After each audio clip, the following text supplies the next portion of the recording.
Acclaimed film director Martin Scorsese made a comment to Empire magazine about the immensely popular and financially successful Marvel Cinematic Universe that caused a bit of a stir. What he said was, "I don't see them. I tried, but that's not cinema. Honestly, the closest I can think of them, as well made as they are, with actors doing the best they can under the circumstances, is theme parks."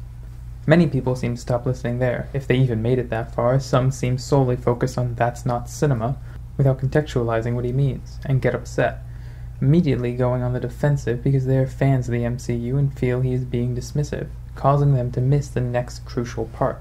It isn't the cinema of human beings trying to convey emotional, psychological experiences to another human being. Does that really sound like the goal of the MCU? There is no doubt that the MCU is a set of movies and that there are elements in them that are well made and show skilled craftsmanship, but are they cinema?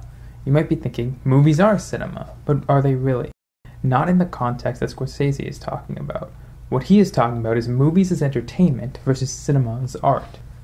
He voices his concern because he sees big blockbusters soaking up all of the audience's attention, time, and money in theaters and preventing smaller, more intimate, and thought-provoking films from getting into theaters, finding an audience, and sharing their message, or heck, even being funded at all in the first place. They are fair concerns, but they aren't the matter that I want to explore.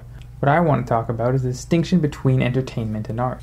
An important thing to note is that most of the time, art and entertainment is a balancing act. When making a film that is personal and meaningful, that is intended as art, you still have to consider how to convey it in a way that will be engaging for an audience.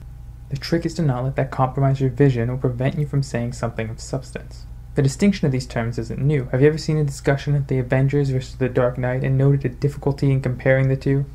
I've heard even more casual moviegoers try and separate the two and not have to say one is above the other by referring to one as the better comic book movie and the other as the better film. Even if you haven't experienced one of these conversations, I bet you know which is which. There's an undeniable difference between the way the Dark Knight and the Avengers approaches film. We've all seen it and felt it. Now that certainly doesn't mean that you can't like the Avengers. In fact, it doesn't even mean that you can't like it just as much or even more than the Dark Knight. They are serving two different purposes, and so naturally they will each play better with some audiences than they do with others. There is no shame in liking what you like. Just because something isn't art doesn't mean it has no value, and just because something is art doesn't mean that it is any good. Do you follow? Art isn't the natural evolution of entertainment, where anything on a scale of 1 to 10 below 5 is entertainment and above 5 is art. They are on two separate charts, and when it comes to mediums like film, they have the potential to appear on both. Unlike, say, watching sports, which will only ever score on the entertainment chart and never become art. And again, that isn't a shot at sports. They are obviously immensely popular and have fostered a modern tribalism that has developed feelings of community and friendship to countless people. But you have to be honest enough and secure enough to call a spade and not worry that someone might judge you for not holding a clover. That insecurity, I think, plays a factor in people becoming upset with Scorsese. It's not hard for nerds like myself and many others to feel excluded or belittled. We all grew up with the things we were uniquely passionate about, like comic books, superheroes, and video games, being seen as lame or silly or for kids. And now that they have blown up and everyone sees superhero movies like the MCU replace games like Minecraft and Fortnite, a comment like Scorsese's seems like an attempt to undermine or move towards mainstream acceptance and even popularity, when really it should be a wake-up call. Do you really want everyone's opinion of superheroes to be the film Ant-Man, or to go outside of the MCU, Aquaman? Do you really want their opinion of video games to be Fortnite? Would you not rather they thought of The Dark Knight and Spider-Man 2 for superheroes and something like Mass Effect for video games? If we really love these things, why not hold them to a higher standard? This reminds me a lot of the famous film critic Roger Ebert's comments on video games, stating that video games can never be art. While I could talk at length about video games as an artistic medium, instead I'll showcase the difference between his statement and Scorsese's. They both paint with a broad brush, Scorsese extending his argument past just the MCU and into big-budget film franchises in general. As such, you can point to a few case examples that fly in the face of his statement, but the general state of these movies is lacking any sense of, as he puts it, revelation, mystery, or genuine emotional danger, because nothing is at risk, but pictures are made to satisfy a specific set of demands, and they are designed as variations on a finite number of themes. Still stands. While it is a broad brush, it is a far smaller one than Ebert's that looks at an entire medium of expression, and also one that he has no real experience with. Video games are by definition an interactive medium, and by not playing them he has failed to interact with them and therefore cannot truly understand them, even if he hears about them or watches footage of them. It would be like condemning film without ever having watched one, or music without ever having heard someone sing or an instrument be played. Ebert fails to see because he lacks the experience that one must draw upon to understand the medium. On the flip side, though, I imagine there are very few people in the world who understand the medium of film more than Martin Scorsese. I certainly don't, and I doubt anyone who will ever see this does. Ebert was drawing a line between mediums of expression and saying that one can't express the range of ideas and emotions that the other can because it was being expressed in a way he didn't understand. Scorsese is drawing a line within a medium and stating some are expressing a wide range of ideas and emotions and putting that at the center of their works, and some aren't. Or, as he generously puts it, are expressing a lower variation of ideas and emotions. He's telling us what we all on some level already know, that just because something is filmed does not make it a film. Think about a short video you capture on your phone. Is that art or just a video? Your parents' footage of you learning to walk. Is that cinema, even if they filmed you for 2 hours? He also referred to movies like those in the MCU as a new form of art, which I think is him trying not to offend because they certainly haven't created an entire new form alongside painting, sculpting, writing, music, dance, film, and video games. Imagine including in that list the MCU, or blockbuster film franchises, as a new separate category. It's silly. We have to be honest and secure enough to say when something is and isn't accomplishing any artistic goals, even if we like it. To focus on video games again for a moment, I think Halo 2 is a great example. Halo has gotten a bad rap as the years have gone on for being just another shallow shooter, and that is because people are focusing on the multiplayer aspect. However, I just made a video about how Halo 2's campaign is an important and impressive work of art that draws upon what was happening in the real world, our pain and fear in addition to ideas of spirituality, and use the interactivity of the medium to put us in unexpected shoes and foster empathy and understanding. Halo 2's campaign is a work of art, but what people remember most about Halo 2, for better or worse, is its multiplayer. Halo 2's multiplayer was innovative and fun and fostered a community, building friendships and promoting competition, like sports do. On the entertainment scale, Halo 2's multiplayer was a 10 out of 10. On the art scale, it was a 0 out of 10. The multiplayer didn't have anything to say. Maybe you could say something about it being online and uniting people, which ties into the campaign, but come on, that's a hell of a reach.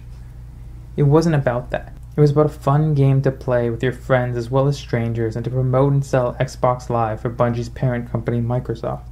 And that is fine. Guys, it's fine. I loved it. There are plenty of games that live in the 5 to 7 out of 10 on the entertainment scale, and also 5 to 7 out of 10 on the art scale, simultaneously, giving them a combined score of 10 to 14 out of 20 for those that like numbers. That I wouldn't trade Halo 2's multiplayer for. However, there were times not long after Halo 2 came out that I would break away and play something else because I wanted a variety of experiences. We just have to be honest about what we value at any given moment, and I think that will lead to less shouting and more interesting discussions. Films can do their part to further interesting discussions by not just producing the same entertainment over and over, but trying to include some meaning, some art into their work. Superheroes can certainly be home for artistic works. Spider-Man 1 and 2 are works of art about the importance of living up to your responsibilities, despite how difficult they may be or the sacrifices you will have to make, and that all comes from the comics. These characters have lived on in our culture and our hearts for so long because they have meaningful human elements to their stories. Superman is the ultimate immigrant story, about taking elements of where you came from and what makes you different and mixing it with what's around you to make something better, to make the world better.